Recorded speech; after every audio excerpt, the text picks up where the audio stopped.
it's a combination of Dirty Dozen, Seven Samurai, and Star Wars in space.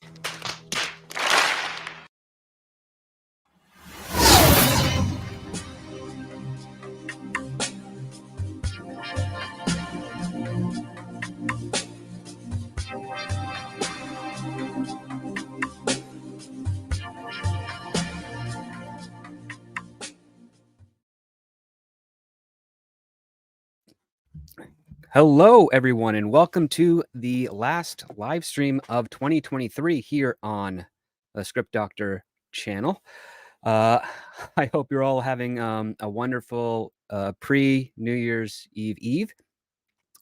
And yeah, I thought I'd just hang out with you guys for a little bit, get some of you all used to the new time slot that's going to be the more recognizable time period for an upcoming stream called Scripts on Saturdays, which will be one of the only streams on YouTube that will be covering screenplays circulating the Hollywood entertainment system, where we'll be reading, have read a screenplay that week and then be reviewing it on Saturdays. So this is all for you guys out there. If you want to see or understand the direction of what Hollywood is going prior to the trades announcements, we are going to be taking a look at what writers are submitting, what agents are pushing, and what producers are liking. So that's one of the things I'm going to be doing here with a one-off. I want to thank everyone for hanging out with me from the start of this. I hope you like some of those bumpers and stuff I've been working on. I've been just having some fun as, Hollywood is in vacation mode right now, and things will be gearing up in the next, ideally, 7 days or so. I want to say hi to everyone in the chat. We got Mihan, Bukawana, Finlay Welburn, Corbin Dallas, good old Neil. Glad to see you here. Shanatsky, hey Shanatsky, can't wait to get out to California and see you. Price of Reason, Rust in Peace, and Josh Hammond and Jared Markham. Thanks so much for joining, guys. I'm having a little trouble with StreamYard, trying to bring up some chats and stuff at the moment right now. But one of the things I can tell you is the new live show will not be streamed through StreamYards. It's going to be going through another service. But yeah, I just wanted to shoot the breeze with you guys, field any questions you have, and also promote some things that I'm involved with for the coming year. Some things currently and some things for coming. So the first thing I want to promote, which would be really great if you guys are interested or if you guys are sold on the idea, is a comic that, let's do it more this way. There we go. A comic that I am the story editor on, written by Gary Cassell. It's also drawn by Gary Cassell with art by Richard Bonk. If you're not big on comics, these guys are actually quite talented artists. They've been working for decades in the industry. And I'm the story editor on this. I'm the one that makes sure that the story Gary is telling is coherent and satisfies the story he's trying to tell, as well as ideally satisfy you guys. So go check out Vindicated Inc. on Fund My Comic. I'm putting the link in the chat for you guys. If it's not your thing, but you think you might know someone that likes it, please share it out on the socials. That'd be greatly helpful to go. They're trying to raise the cash to complete the last 3 chapters of the the last 2 chapters of the book. 3 chapters of the book. They have 2 already done, as you can see here, and you can read them right now to get at your taste of the story. And if you dig it, I would suggest investing and getting a full version, hardcover version of it. Let's see here. Apologize for my lack of professionalism in some parts of this, but it is a really cool story. It's one that I'm pretty proud to be a part of, and was quite humbled when asked if I could be the story editor on this. So I think that's one of the things to consider. So that's somewhat it. I think the art is really cool. I think it works well for what is required of this. Let me see if I can find the official pitch format for this, so I can read it out to you, because there's something else in here. Let's see. Bear with me, guys. This is an impromptu stream, deliberately so, because my actual streams are far more coherent. And I'm just looking through to see where it is. Here we go. So for those who might be interested in Vindicated Inc., if you are a comic fan, or if you're just interested in a really cool story where a down on his luck sort of guy who's had it up to his neck with the crap going on around him, and also after serving his country, this might be a story you like. So the basic pitch is that it's about a disabled combat veteran coping with his condition. He inadvertently disrupts an underground crime syndicate and finds a new purpose as he works his way to the source of this evil to bring justice to the people and ultimately becoming vindicated. So that is the story I am humbled to guide and get support behind. So if you guys are digging this, or maybe you know someone who is, please share it out to them. They're doing fairly well, considering the fact that the names involved do not have giant followings, but they do have great art and great fans. So please, I'd greatly appreciate if you guys would be checking that out. So basically what kind of just want to get thoughts on what's going on with you guys right now. And see what is going on out there. Yes, there's been some some disappointment in the Hollywood box office for some of the bigger tent poles. Obviously, you've got Aquaman 2 not performing so well, but seems to be on track to eventually beat the Marvels overall by the end of the day, as it's already surpassed, I think, half of the box office worldwide take on that. So we'll see what happens there. We've also got Reacher, which I've been watching every Thursday night on Amazon Prime, and I'm really liking it. It's Skydance production, owned by Tom Cruise's company as well, being distributed by Amazon, and we'll be covering a couple of those episodes tomorrow night on Nina Infinity's channel. So be sure to follow me on Twitter there to hear our thoughts on that, and also go check the rewatch on our channel of our season 1 coverage. It's quite popular and was a lot of fun, so I'm looking forward to seeing how this show ends. Neil, there we go. Now they're popping up. Here we go. Neil says, thank you, Script, for recommending The Family Plan, a really solid film that is definitely worth checking out. Absolutely. Apple Plus, despite the fact that they're not great on advertising the movies that they have, even some of the shows that they have, are putting out some quite good content, with the exception of Foundation. I can't tolerate that. But that's a whole nother thing. I don't know if I can really get into it too much after dropping out of just past the second episode. So I don't know how much more we have on that. We got Apollome's Minion here. Hey, Apollome's, I hope you're doing well.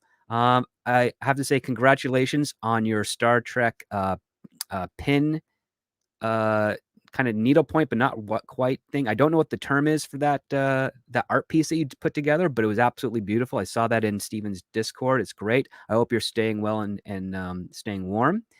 So thanks for hanging out there. And we also got 52 movies a year. Hey, 52. I'm glad to see you here.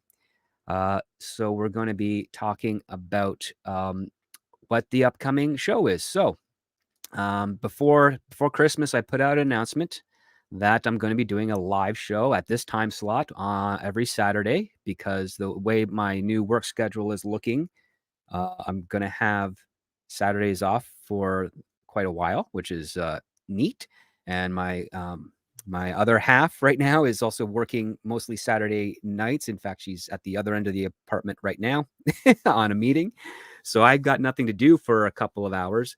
And so I thought, why not do something a bit more active on the YouTube channel? I've had some free time after the very long writer's strike. I thought I'd put something in place that can offset certain financial losses, but at the same time not getting too reliant on that, of course. So what's in store is that I've got several thousands of screenplays at my disposal. A vast majority of them are publicly available, but not many people go out looking for them. And so I thought, wouldn't it be interesting to grab a co-host and read the screenplay over the course of the week, and then talk about it on Saturday nights to share with you if this screenplay is good, if the writer is good, and if Hollywood has completely lost their marbles or got back on course when it comes to the stuff that they're interested in.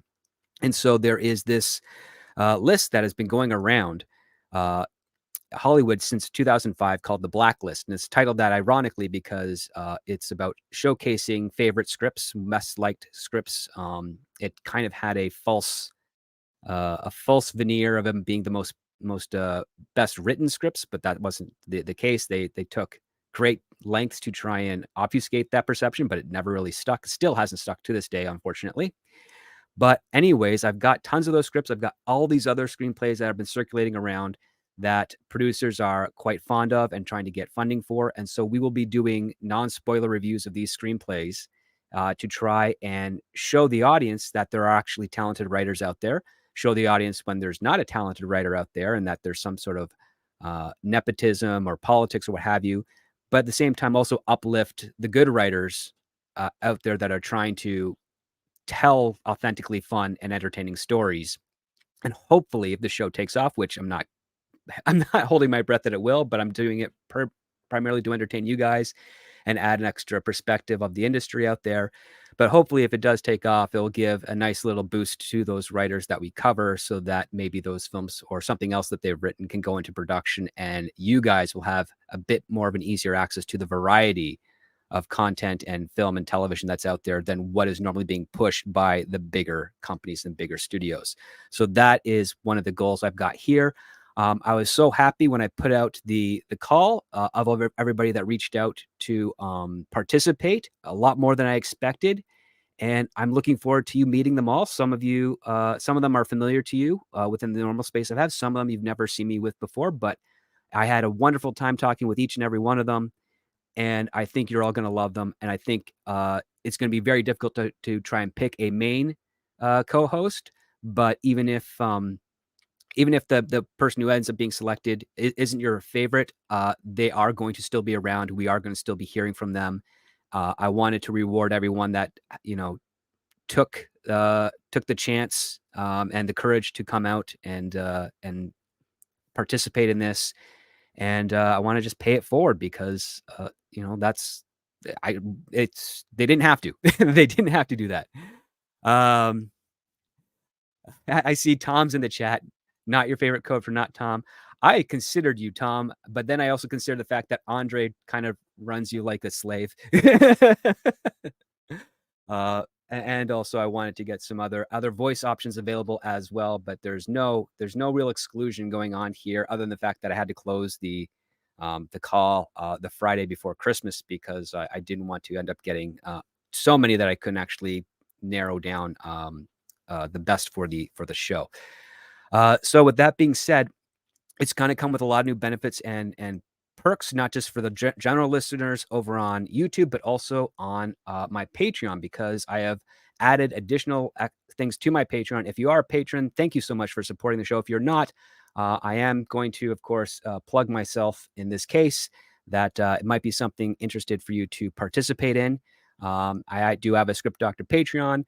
I have over 112 posts, which means there's lots of content there. I've been doing it for the last year. It was the money for that was going towards a project, which is actually now in the works. And so I'll be able to announce that hopefully in the new year. I don't know when exactly, but I want to thank everyone that joined and supported.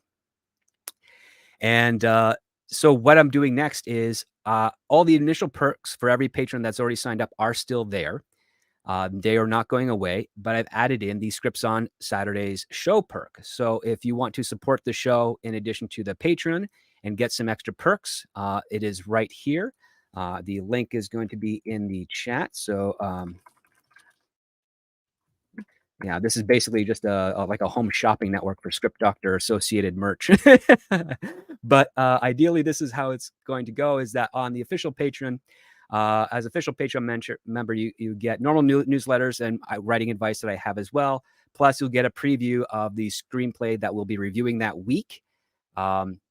And access to our archives of the Scripts on Saturdays podcast. Plus, there will be a monthly bonus episode that is exclusive to patrons where we cover another screenplay in a podcast form as well. So that's on the basic official Patreon Prime member. You can start a 7-day free trial on that as well. The proceeds there go to support the show and the operations for it, plus the streaming software required to broadcast it. Then you can sign, or if you want to pledge a little bit of support and get a little bit more participation, You have the Patreon Plus program here, which is just for $10 US. And this one here comes with all the previous perks, but you also get to have your comment regarding the script itself read live on the show by myself or the co-host. And then, of course, it goes higher and higher with Patreon Prime, but that starts dealing into not just the Scripts on Saturdays post as well. It also deals with if you are interested in becoming a screenwriter, or if you are a screenwriter and you want some consultations and advice. I do offer packages for that at discounted rates as well. And then those go up with each tier as they are.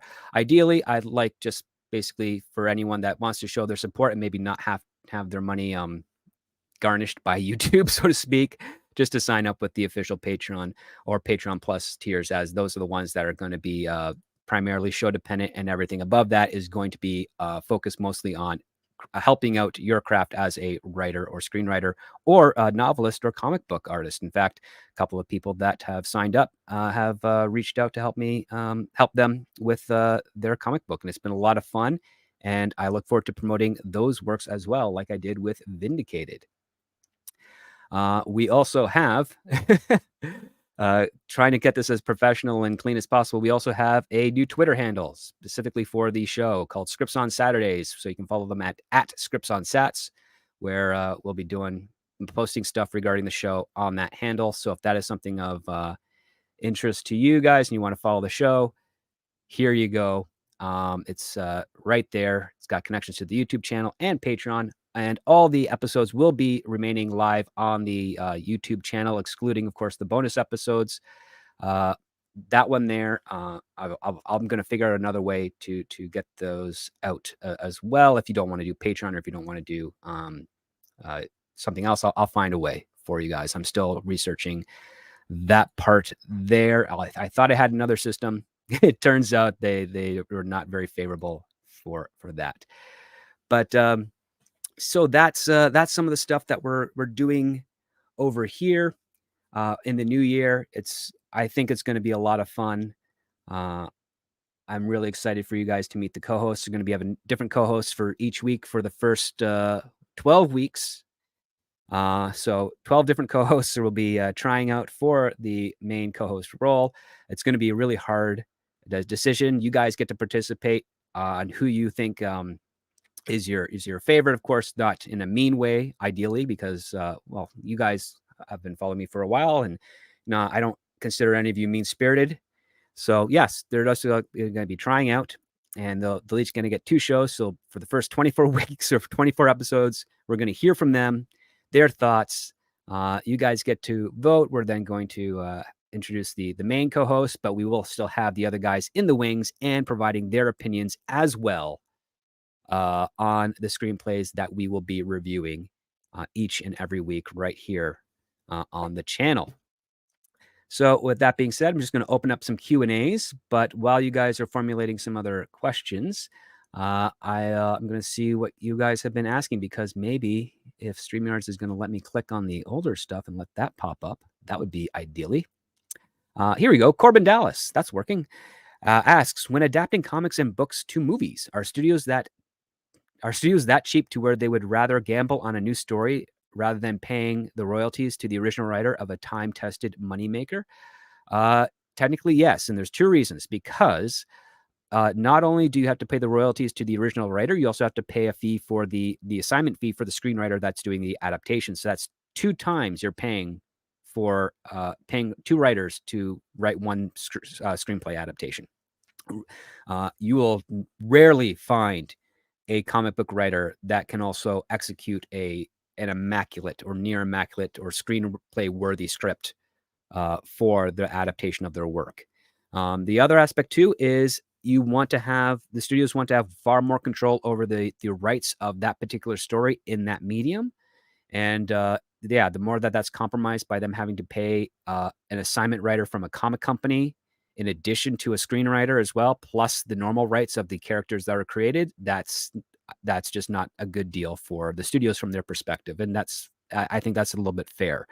If you're trying to tell one story of an adaptation of a comic book and you have to pay 3 or 4 parties in order to get the rights to that story, and then also have to pay them points on top of that, that is you losing out on your investment for that story. So it is better to just mitigate that by hiring one screenwriter or a screenwriting team for a standard rate on an assignment project, and just paying the general licensing fee for the characters as well, and essentially cutting out the writer of that story, or in the case if it's a writer-artist collaboration.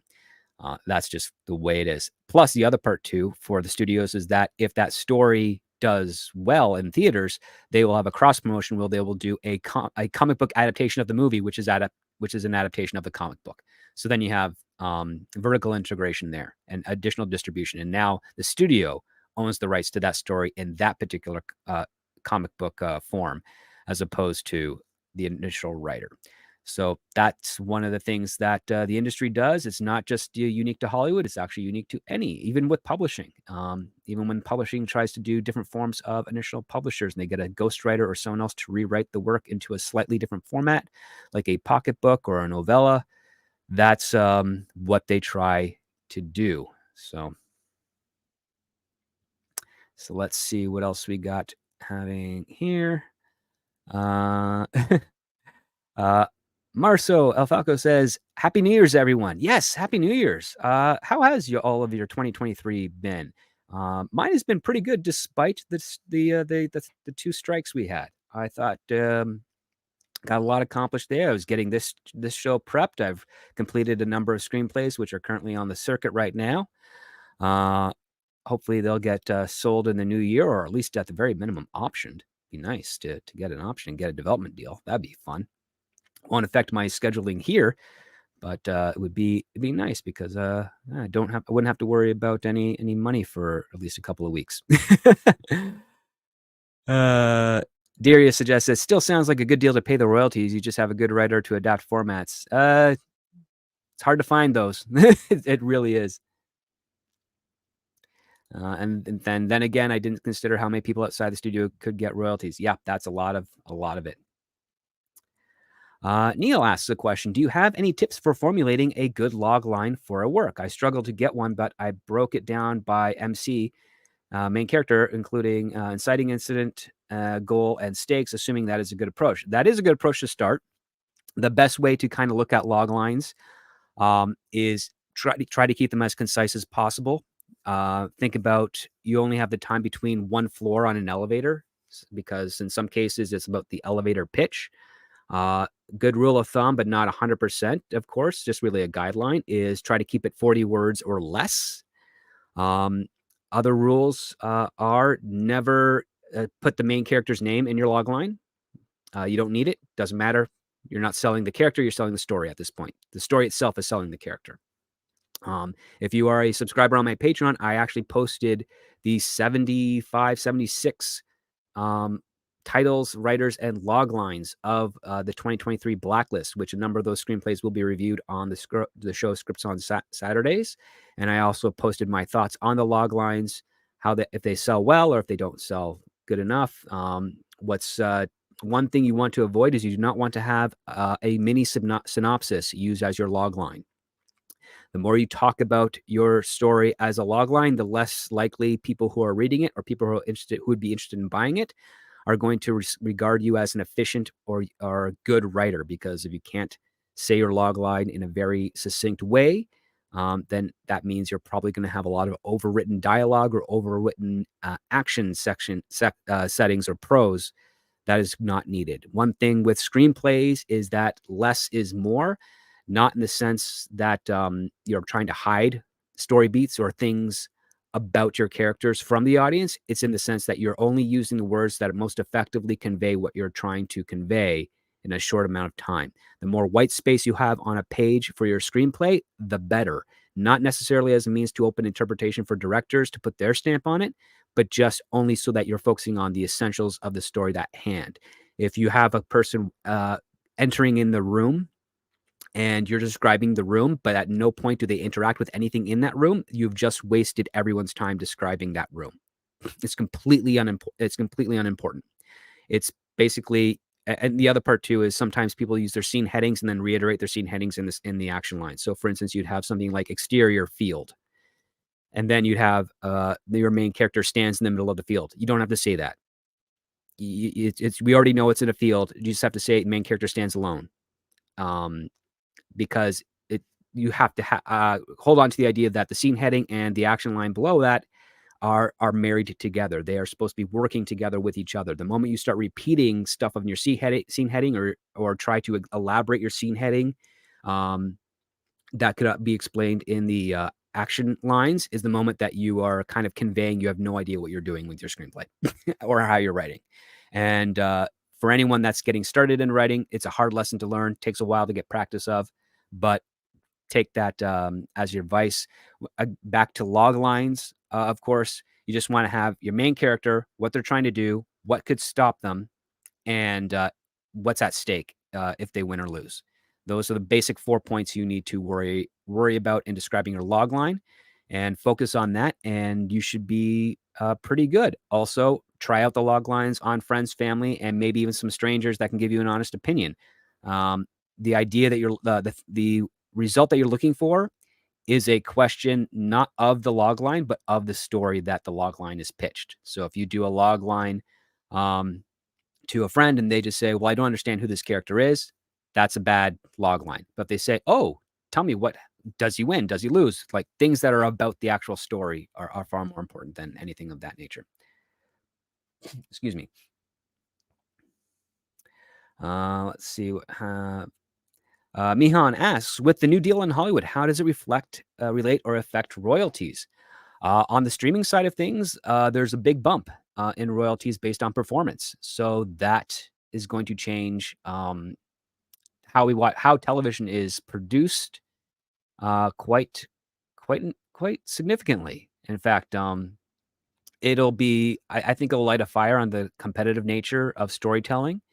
It's not going to be perfect off the bat, because people are going to be swinging for the fences, taking risks, trying to gain as many viewers as possible.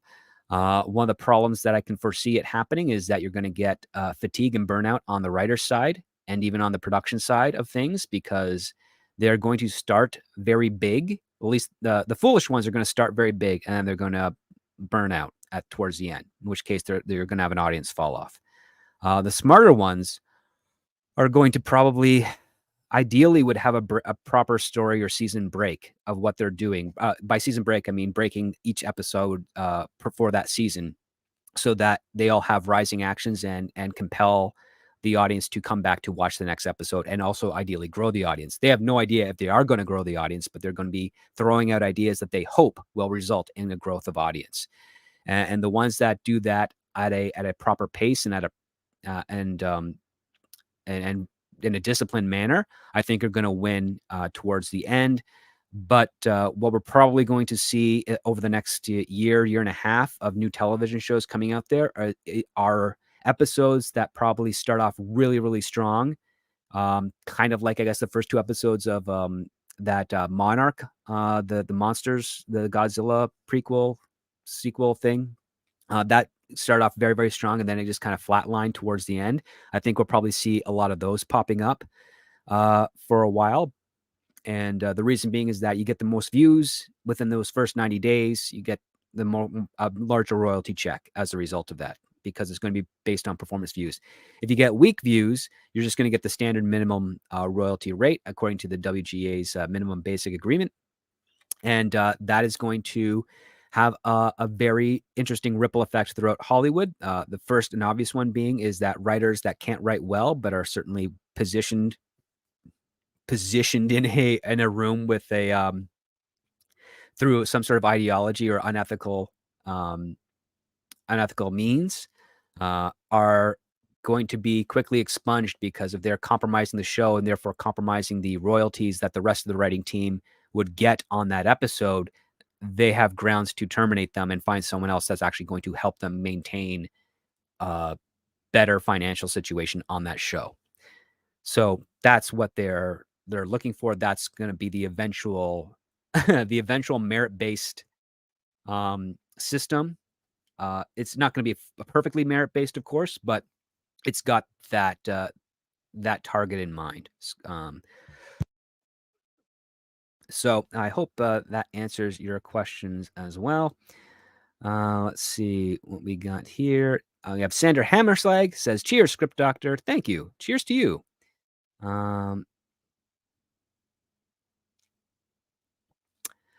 Let's see here. Tom asks, but what about all the comic book men and men script?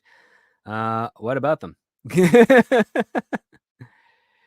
Yeah, I think that's the same that a lot of other producers have that are probably not in the position of power to make some bigger stuff.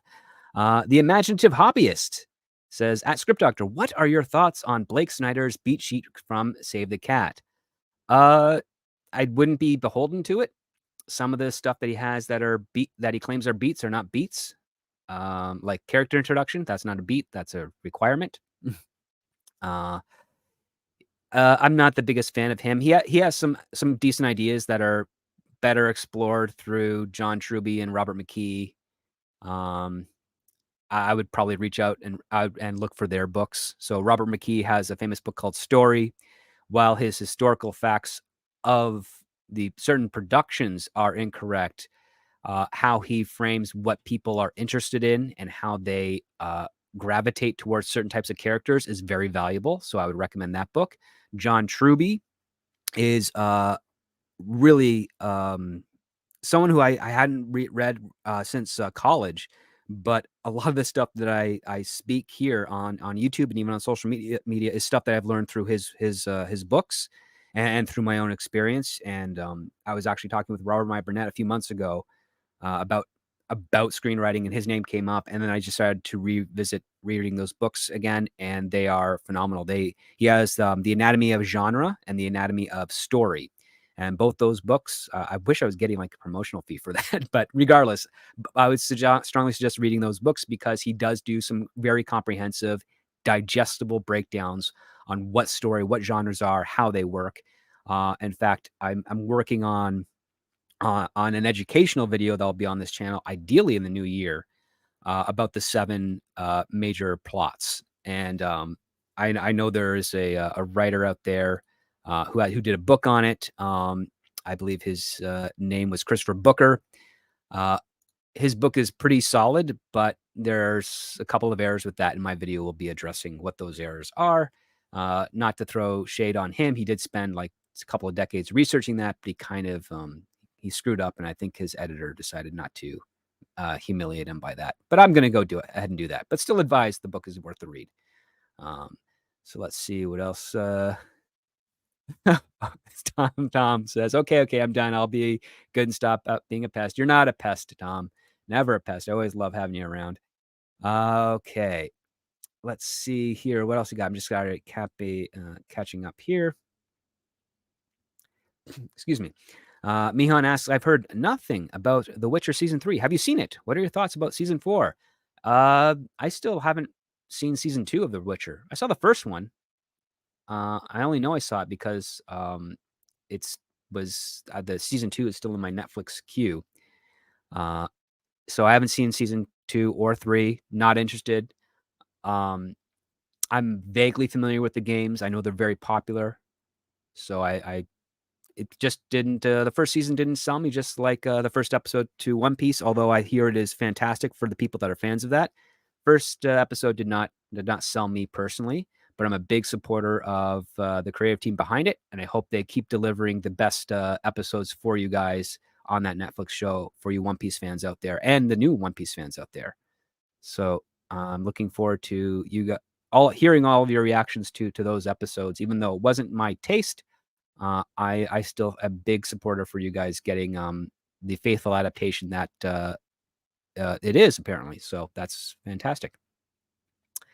Benjamin Dover says the writers will be expected to do the marketing. Writers have always been expected to do the marketing. In fact, one of the aspects of traditional packaging before the packaging nonsense that did occur for a while was that you are always pitching and selling, not necessarily to the audience, but selling to the studios. You are selling to them because in the situation of being a screenwriter, pitching an original idea or original story to them guess who's acting as the proxy to the audience? It's the studios. They're the ones that are listening to you based on what they know and what they like and what they think the audiences will like. And before their data was spoiled by a bunch of new generation participants, they were about 50% accurate. Now I would say they're around 10% accurate and slowly changing, rising back up. Excuse me. So yes, as a screenwriter, when you write an original script, you are trying to sell it to the people that are looking to see if this will sell with audiences, because they too are trying to find something that will make them money as well. So whenever you're coming up with a story idea, a lot of people will promote, especially in the screenwriting community or the screenwriting advice community. A lot will say, see what the market is saying, see what people are writing, and then write to that. And I'm a big counter argument against that. I prefer a story that's got some passion and excitement behind it by way of the writer, as opposed to hopping on a bandwagon such as the year before, sorry. Time loops were a big gimmick. A lot of people are writing time loop stories, and time loop stories is basically Groundhog Day, where a character is reliving the same event over and over and over again, and they have to break out in order to be free. So that was a big thing. And you get an oversaturation of it because a lot of screenwriters like to chase trends, just like the way a lot of studios do. Because ideally, when you come up with a new idea that does well, you want to capture that lightning in a bottle again. And you want to redistribute it again and make it again and over and over and over again. And you try to find new ways to do that without betraying the idea of telling new stories. So they mitigate that by getting, oh, well, people like this actor, so let's put them in another movie. Oh, and they like this couple, we'll put them in another movie. And they like these action people, so we'll get the people who worked on that action movie to come in and do action stuff for ourselves. That's the puzzle making of the industry at hand. But as a screenwriter, one with experience like myself, or if you're just starting out, I would always advise tell a story that has something that means something to you, and frame it in a way that it can be accessible to other people. Um, Understand that nobody reading or seeing your story is coming from your perspective specifically. So you have to find a way to narratively broaden the point of view so that people can kind of open that door and enter into your house and kind of know where the rooms are, even though they might not know what's inside each room. It's a very, very tricky thing to do. It's one of the hardest things. It's why writing is hard, and why so many people who see something terrible and try to get into writing, their first few screenplays or stories are very, very poor, because they're thinking that everyone is going to be on the same page as them, as opposed to understanding that no one is on the same page as you. You have to get that information across as quickly as possible in those first few pages for them to be able to be hooked and invested in your story. So that's part of the selling aspect of being a screenwriter, not just to your potential audience, but also to the studio, who in that relationship is representing the audience as well as themselves. Read by Nature says, "Hail Script and Co." Well, thank you so much. Tom's from Midnight's Edge After Dark and Midnight's Edge says, "Fun fact: Canadian New Year's is actually the 3rd of January because they are so confused by the daylight crap." It's actually was 2 days ago, Tom, because we're darker up. We get darker up here, and because we're further away from the sun, so the sun doesn't reach us as much, which is why we're so cold and why we have lots of snow. Shinatsky asks, "Can we get Zack Snyder banned from Hollywood?" He's kind of dependent on Netflix right now. It looks like the industry has already been made a decision like that. Now I know Zack Snyder and Netflix are claiming it's the #1 movie in the world. It's the #1 movie on Netflix, so Netflix isn't the world, and I suspect, based on the eventual numbers that will be released from that movie in the coming months, was the verified ones at least, we'll probably see it performing just as well as the Marvels or Aquaman, and I wouldn't call those either successes. Let's see, what was it here? Josh Hammond asks, script, what Marvel or DC superheroes would you write and what story would you tackle? I actually have a really interesting story with a good friend of mine for a DC story. It's kind of like set in the early years of the Green Lantern's existence. I think people would like. That's as far as I can really say on that, because even though we pitched it to DC many years ago, we'll probably be coming around in the new year to pitch it to them again. So unfortunately, I can't say much on that. As for Marvel, I would actually kind of like to do a Spider-Man retirement story when Spider-Man kind of hands off his hands the torch off to one of his kids to take over. I'm thinking like Spider-Man's in his like late 60s, early 70s at this point, because he'd still be pretty athletic with his spider powers at that age. But I think he'd do it because he's properly mentored his successors. However they be there.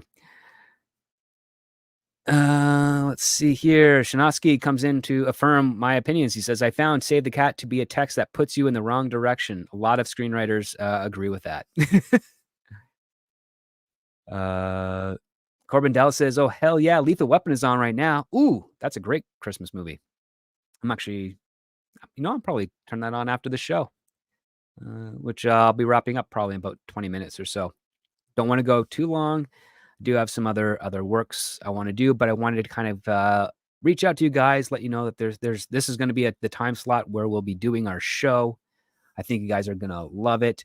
We got good old Scribe Light in the house. How you doing, buddy? I've been liking your TED Excellences.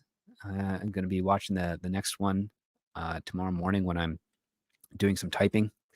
So can't wait to see your thoughts on that. Let's see here. The Imaginative Hobbyist says, thank you, Script Doctor, for answering my question. Are you familiar with the heart chart technique developed by James V. Hart? Hook, Bram Stoker's Dracula, Contact. A little bit familiar with it. Sometimes the heart chart technique also looks like a regular story chart or arch plot, as some other people call it. So it's got a couple of peaks and valleys to it that escalate and then contract and then have your denouement or declining action or your denouement. So yeah, some of those there are great. Those are all primarily guidelines because some of them have page counts associated to it. Page counts are a great target to have, but you're not supposed to be beholden to them. And this is one of the things why I'm a big promoter of outlining, is that outlining is your guideline. It is not your anchor. It is to keep you disciplined and embolden your creativity, because a person who has no limits will be incredibly creative, but also disorganized, and no one's going to be able to follow it properly. Case in point, Zack Snider's Rebel Moon. In fact, let's talk a little bit about that terrible thing right now. So, Rebel Moon. Rebel Moon is essentially the Seven Samurai in space, as opposed to what Zack Snider called it. I'll just share that real quick.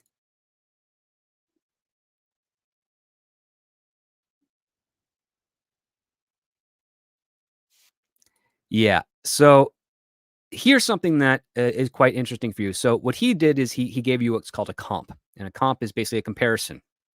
So the fact that he said it's the Dirty Dozen, Seven Samurai, and Star Wars in space shows that he's a moron, because Star Wars is already set in space. You don't need to reiterate that. In fact, the proper way you do a comp is it's the Dirty Dozen meets Star Wars, because that tells you it's in space. If you were to do the inverse and say it's Star Wars meets the Seven Samurai, it would then basically be the Hidden Fortress, because you're taking it's usually like the comp is one of the settings is going to be your usually the tail one is pertains to your setting or style, and then the first one is basically the concept of your story. And if you're mixing a couple of them in together, then you're basically saying, okay, well, this is the plot, these are the characters, this is the setting. that is how comps usually are.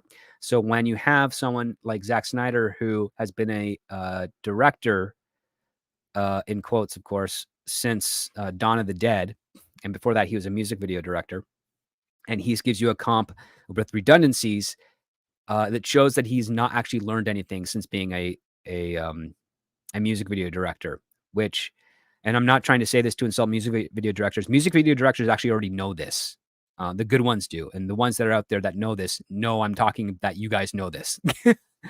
So it's really ridiculous. So in this case here, Rebel Moon, Zack Snyder has taken something like the heart chart technique, and he has decided that first beat, so to speak, that you see on that chart, that's going to be one movie.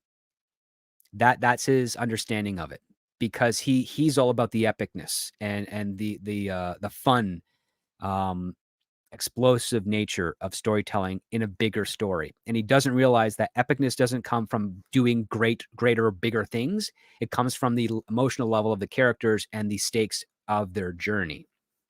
And he looks at it through a scope, when you really should be looking at it through a big picture. Like when you're driving, your windshield is your big picture view. That's how you're supposed to be looking at a story. And there's all little things around for you to focus on, but you're mainly focusing on the road and the destination that you're trying to head to. Zack Snyder is like a guy who drives with a telescope held up against his eye and the other eye closed, and he just points at what he's doing. And as a result, everyone around him is in danger on the road. So Rebel Moon is pretty much like that. He doesn't properly establish context of the universe, even though he has an opening narration. He doesn't understand the value of the village and what it can do. He conflates showing with telling constantly. He even has parts where scenes are shown, but characters are narrating over them to tell you what's happening. So he not only does not even trust his own imagery that he is using, he also doesn't trust you, the audience, being smart enough to understand what he is showing. So he has to kind of hold your hand and tell you. That is a very disrespectful type of move from a director. It also shows you what he thinks of his own audience. He doesn't think very much of his own audience, and I think that's insulting.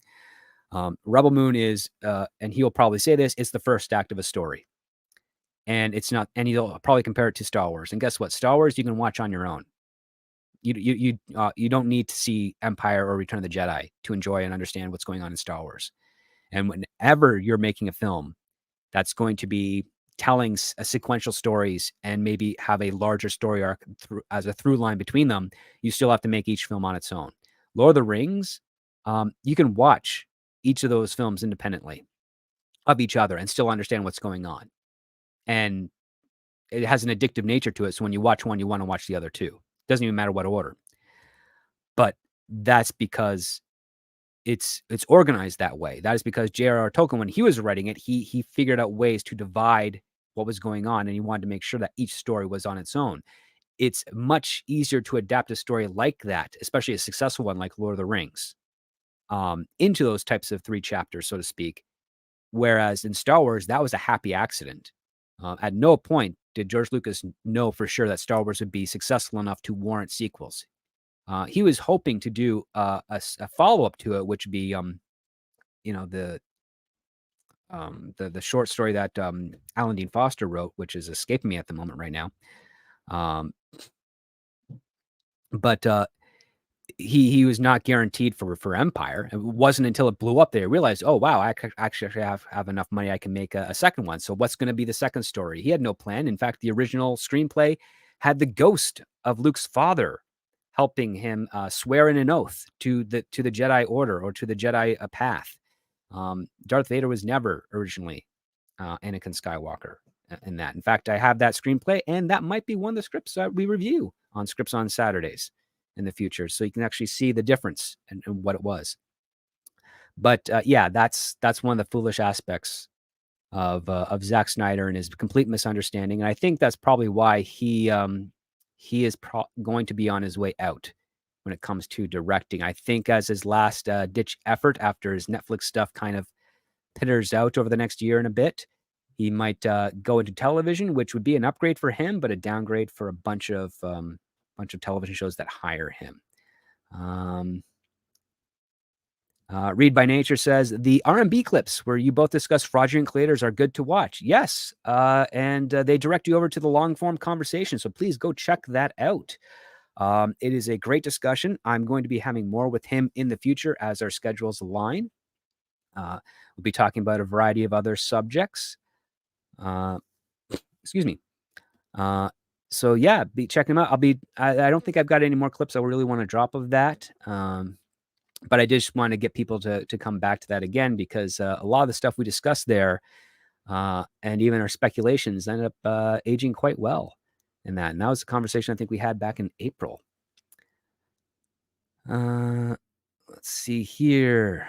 What else we have? We have Tomby. Hey, Tomby, how you doing, man?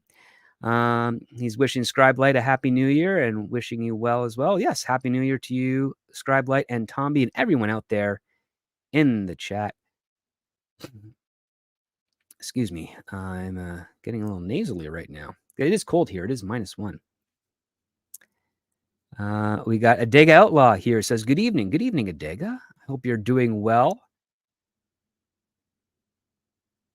Mion says, Script Doctor missed my 2 questions in the beginning. StreamYard, Shake Fist, a digital program. Let me see.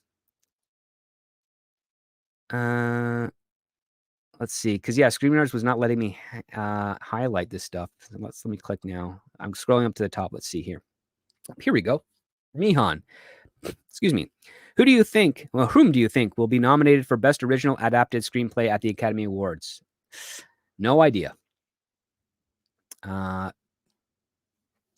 I really could not tell you. I did see only a handful of movies this year.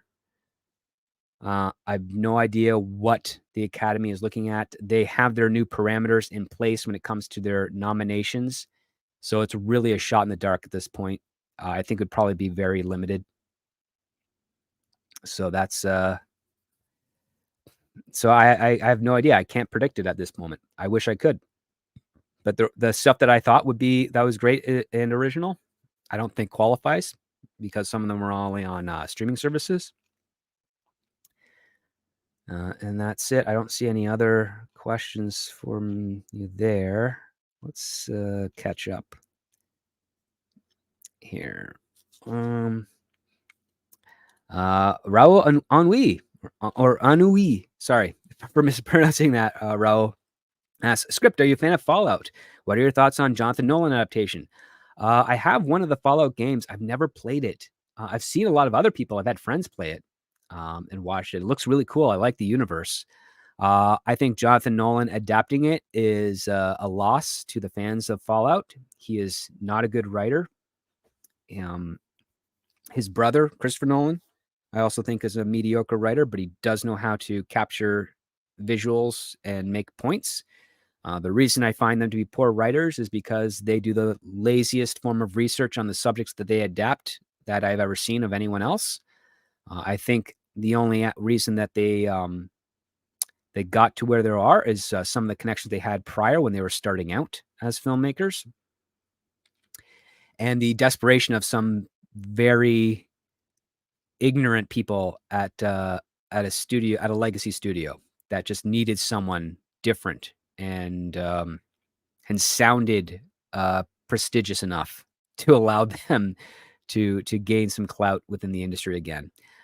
I'm not my favorite movie of Christopher Nolan's is The Prestige, and it's an adaptation, and it's not one that he technically wrote. And I think that's probably why.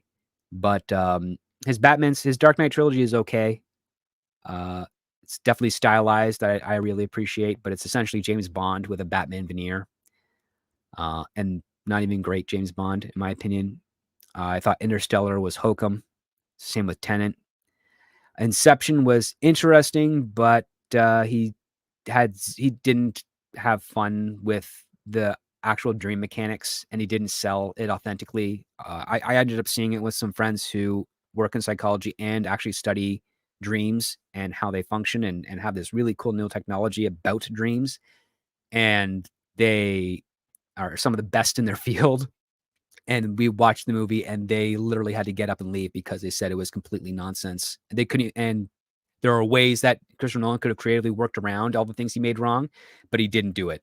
And I'm like, yeah, that's because he's lazy in the part where it counts, and he's very good in the parts where it doesn't really have to count. I thought Oppenheimer was fun, but again, that's also an adaptation of another book, and it's also a very narrow perspective on the life of Oppenheimer, in my opinion.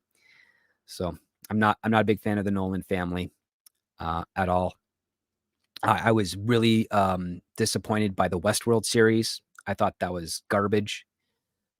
They completely missed the point of what it was, and they tried to make it some sort of heady AI thing without them understanding what AI was. Then they also did a Peripheral, which was also terrible. Didn't understand the technology they're discussing. All of my nerdy friends that like really cool sci-fi said that Johnny Mnemonic made more sense and it was more coherent and faithful to an adaptation of technology for that world than anything that Jonathan Nolan has ever done. So there's the reason his shows get canceled pretty quickly. I'll just put it out that way. Let's see.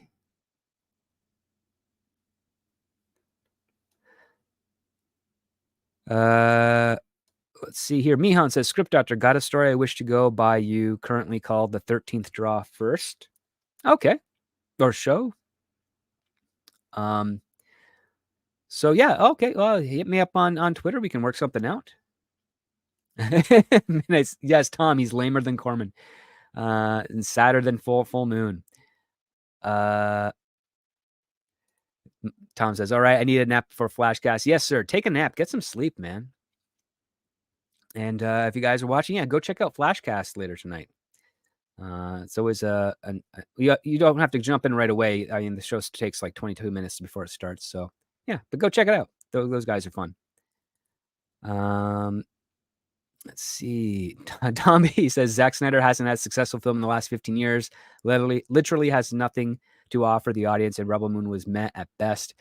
It's a very charitable assessment of him. I will say this. He is a guy who should have stuck to being a cinematographer and a special effects director, much like Gareth Edwards. However, I think Gareth Edwards is a bit more competent in story narrative than Zack Snyder.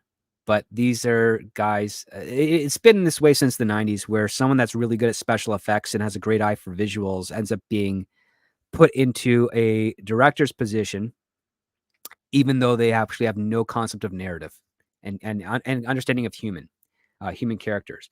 I'd even argue to a point George Lucas is like this. The only difference being is that George Lucas actually experiments with something that's very new, and he cares a lot about what he's trying to say in addition to the visuals. He's regarded mostly as an innovator and a producer above being a director. And even though George Lucas loves the title of being a director and would love to be acknowledged more as a director, he is well aware that his skills are in other areas of production aside from directing. And I think the fact that he makes his own little movies that for now will not see the light of day, which is disappointing because I'm always surprised when he comes up with something new, because it's like I'm aghast and a loss for words of how did you come up with that? Why did you come up with that? That's one of the things that makes Star Wars is that in every movie of his that he is produced or directed, there's a new idea presented that he may not have been the first one to do it, but first one to think of it, sorry, but he was the first one to do it and allow that idea to grow and enter other people's minds. Shinosky asks, Script Doctor, when are you coming down to Hollywood? Strike's over. When I have money. I'll put it to you that way. Air travel and accommodations are a little pricey right now. So if I can get a deal while I'm stuck up in here in Canada, that will help. If you guys sign up to the Scripts on Saturday show via my Patreon, that will also help. For now, until I can get an option deal. So that's basically what I would do. Corbin Dallas says, that Script Doctor, without using time travel, could you save Star Wars? If you can, then how? Well, the best way to save Star Wars is to get away from the Skywalker and Palpatine bloodline. That's how you do it. And the other part too is you get away from the core politics of it. There are the galaxy is huge because it's a galaxy, anywhere from 70,000 to 140,000 light years across. It just to compare, to our own Milky Way. There are thousands of populated worlds with billions of people on them. You can tell any story you want in Star Wars. The Skywalker line and the Palpatine lines, while important to that particular saga, that galaxy, that universe, was never intended to revolve around them anyways. It was just that particular story. So yes, if you want to save Star Wars as a brand, just get away from those two bloodlines, and you'll be good. There's lots of other people. There's lots of other things to do. There's people that could discover the Force on their own and know nothing about the Jedi and try and figure that out of their own way. There's nothing prohibiting you as a writer or creative from having other characters discover things on their own and learn and stumble on their way while trying to face a problem within their own corner of the galaxy or corner of the world. So let's... Oh, there's no sound? Sorry. That's my mistake, probably. I can fix that. Okay. That was for... I see the timestamp. That was for when I made fun of Zack Snider. This one here. This part. It's a combination of Dirty Dozen, Seven Samurai, and Star Wars in space. See, now there's sound for that. Did not share properly. I'm just a fool. It's a combination of Dirty Dozen, Seven Samurai, and Star Wars in space. There we go. There, whatever. This is why I do the prep screen for you guys. Still getting handles of it. And this is also why I'll be streaming from a different platform, because StreamYards doesn't. It's somewhat intuitive, but it's not my biggest thing. So Tomby says, now my biggest question: did Disney reject it from Star Wars due to the message, or because it was about as good as an idea as sticking a pineapple up your sideways? So Zach's story on this changes a couple of times. He claims that he pitched this before the Disney acquisition. Could be true. Would not be surprised. I can assure you it was definitely rejected by George Lucas because it's derivative. And George does not like derivative. He hates derivative. I know that for a fact from some of the people that have worked with him, that have mentored me. Some of my friends that have worked at the studio before Disney acquired it, and they were casually removed. So that's that is a telltale sign. I would say this, given the other stories that they have done, I will say, yeah, the other Star Wars movies are slightly better than Rebel Moon, but they definitely orbit each other in quality.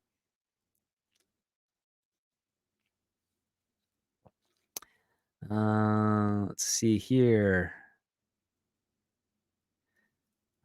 Other questions I have before I call it a night, but I want to thank all of you guys for hanging out.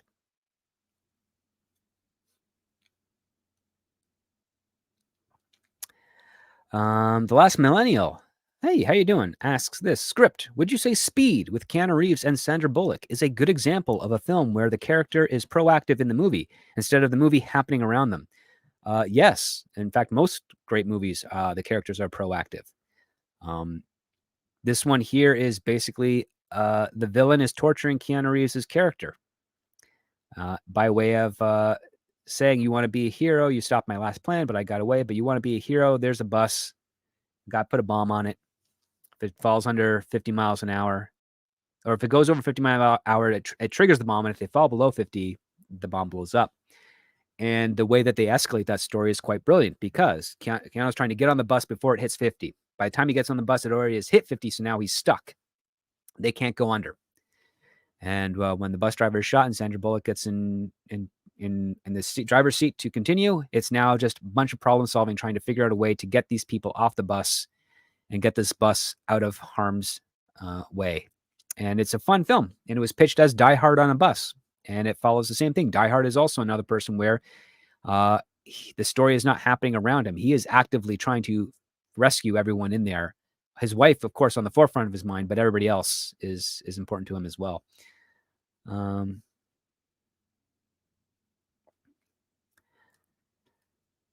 Marc Cotier, who says, Script, I don't know if you're involved in any of the shows or movies that film in Montreal, but I really hope work comes back to my fair city. It would be nice to be back on a set. It's been a long time since I've been invited onto something that shot in Montreal. The first one I went to was 300, where I did meet Zack Snider for 3 or 4 minutes. He had a comic book in his hand. That's when I knew things were troublesome. I was also shocked by how short he is. I thought he was a taller guy. Yeah, that was the first time I was out there. I've been up there a couple more times. I love a lot of the regular people at Montreal. Some of the service people there, like some of the wait staff, were kind of rude. Even when I spent many months getting my Quebecois French up to snuff, to the point where I convinced certain police officers that I was French, but then they spoke way too fast for me to follow up. After a conversation with them in security, the wait staff just speaks in English and then speaks condescending tones. Oops, which is fine. But yeah, I'd love to get back onto a set in Montreal. A couple of great places out there. And also back into Quebec City, even though there's not a whole lot of filming done in that area, I really loved Quebec City. I liked all the hills and a lot of the buskers that were out there. Every summer that I head out there for work, I always see some really cool stuff in Quebec City.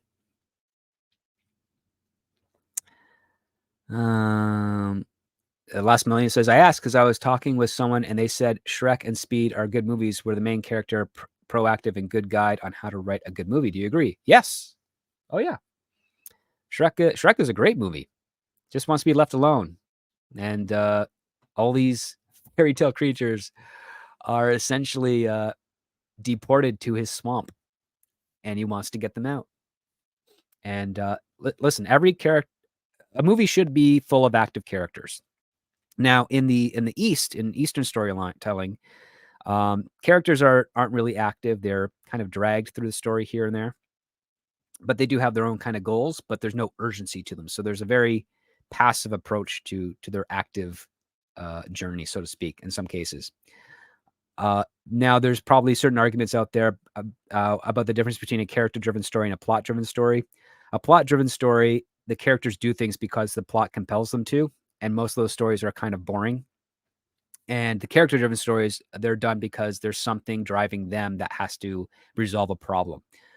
Some of my favorite pulps have been framed wrongly as plot-driven stories, but they're actually quite character-driven stories. And you point me a great plot-driven story, and I will show you how it's actually a great character-driven story. And if it's one I haven't read, I will then read it and then show you how it's a good character-driven story. Let's see what else we got here. Catching up.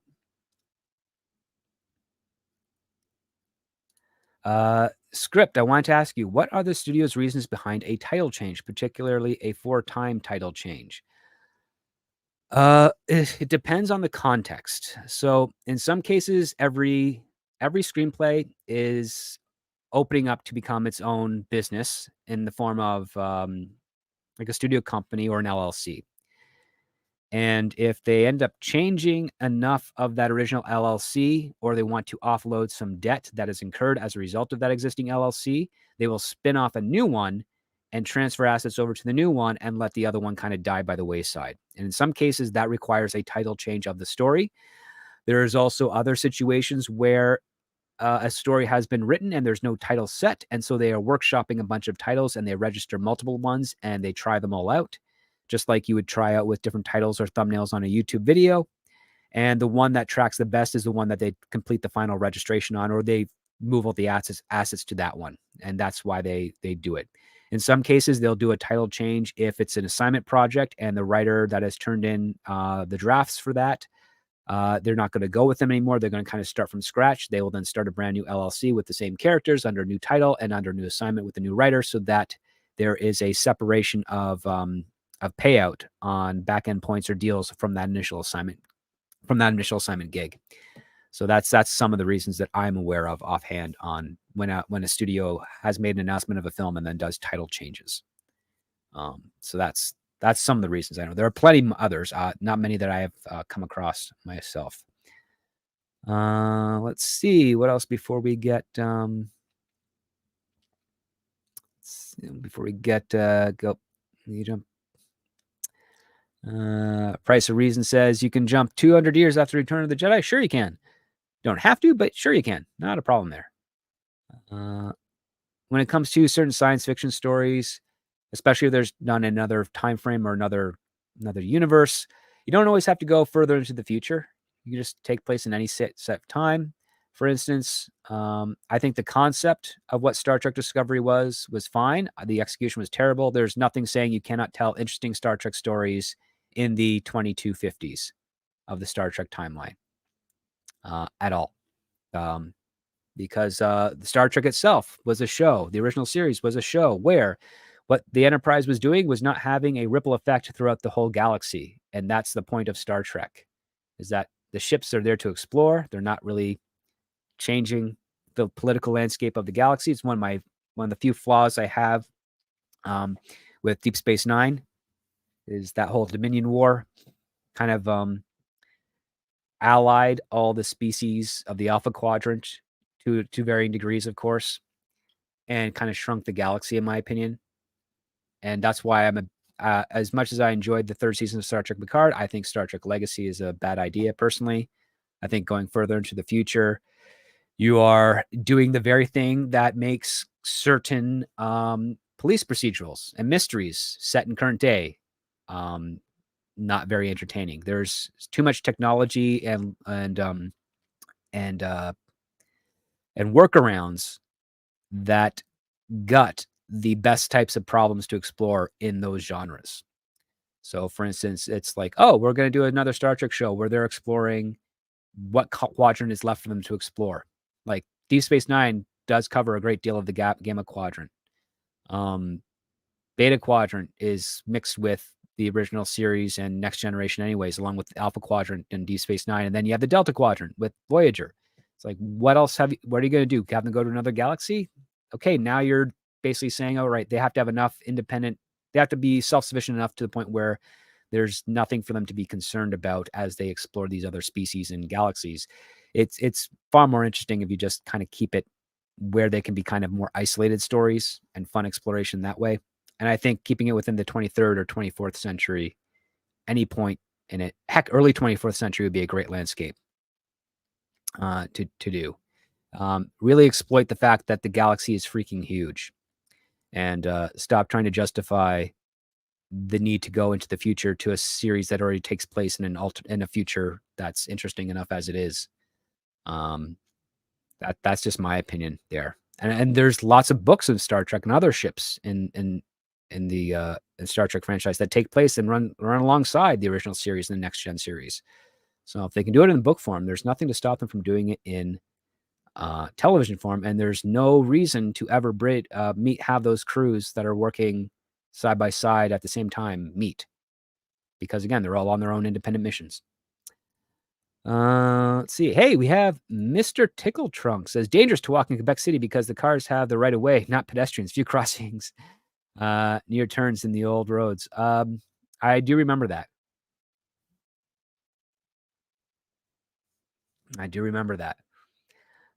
So they can't. They drive and they smoke at the same time. That causes a lot of issues. And then Marc Gauthier says, LOL, hit me up next time you want to brush up on your French. And yes, wait staff can be rude. Old Quebec City is beautiful. Yep, I want to get back there.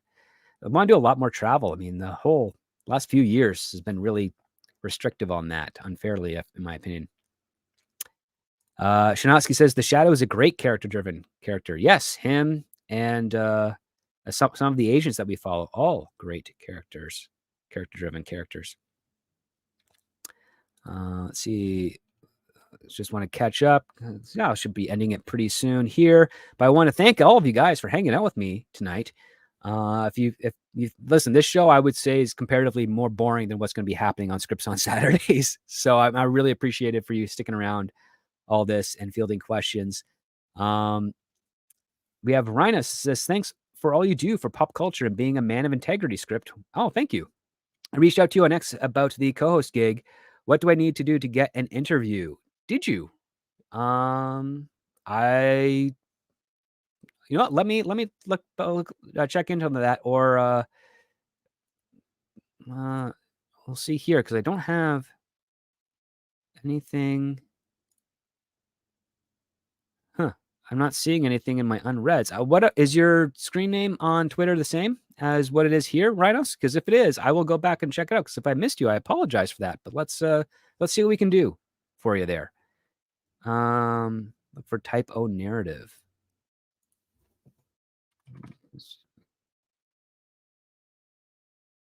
I don't have anything under that in my. I don't think Twitter sent me it or what have you. But I will look into that before the night's over. But just shoot me another DM again, and we'll see what I can pull off there. Maybe I can work something out for you on that. But for now, I'm going to have I'm going to have to call it for the night, and we'll get set. So for those of you wondering, and I'm gonna promote this again just because it's part of the show and it's part of the benefits of the show. So let's see here. So no, not that. Okay. If you want to get a heads up on the Scripts on Saturdays show, feel free to join the official Patreon. At the $5 tier, you don't have to donate $5 obviously right away. It has a 7-day free trial. You will get all access to that Patreon, all back posts of that Patreon, and find out what screenplay we will be reading on the following Saturday, which will be live on this channel at 7 p.m. Eastern, 6 Central, 5 Mountain Time, and 4 Pacific Time. It's going to be a fun show. It's probably going to go an hour, 90 minutes or so. It's going to be streamed on another platform, but on this channel. And you'll also be able to listen to it via podcast on the Patreon as well if you sign up for that. So please consider swinging over there and signing up. It greatly helps the production of that channel. And who knows, if we get enough Patreons, I'll actually be able to travel out to LA a lot sooner than expected. But aside from that, I want to thank all of you guys for hanging out with me this Saturday night. Thank you so much for your questions. Thank you again for your support. I hope you all had a wonderful holiday. It's been a fantastic year on YouTube, getting to meet some of the new people that have joined into the channel, getting to interact with all of you who have been following me since the very beginning. And I look forward to entertaining you with some great insightful stuff, great insightful screenplays in the coming year. And I can't wait for that to happen. It's one of the few things I'm looking forward to in the new year, being able to interact and show you guys a little bit of behind the scenes of Hollywood without jeopardizing the what's going on with Hollywood as well. So thank you again so much, everyone. Have a wonderful new year. And never forget, when it comes to great story, it all starts with the script.